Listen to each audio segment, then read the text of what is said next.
Hello, I'm Monica Alcantara, Course Director of PCR Rio Valve. This year, our intention is to bring you imager closer to the structural heart disease journey, guiding you to the whole screening process, guidance throughout the procedure, and the follow-up of those patients. Practical examples of how to measure and how to guide those procedures will bring you closer to the day-by-day experience with real-world situations.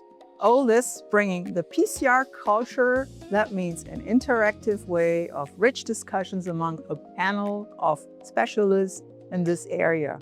We will also have the opportunity to work on dedicated workstations where you can reproduce real-world scenarios like measurements, guiding throughout the procedure, and following up this patient. This year, we will have dedicated sessions on mitral and tricuspid valve disease, as well as RV function in the context of significant tricuspid regurgitation.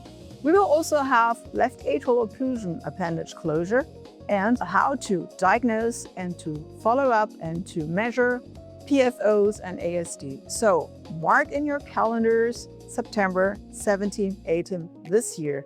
And for further information, just get into our website, PCR Online, where we will have in brief our final program.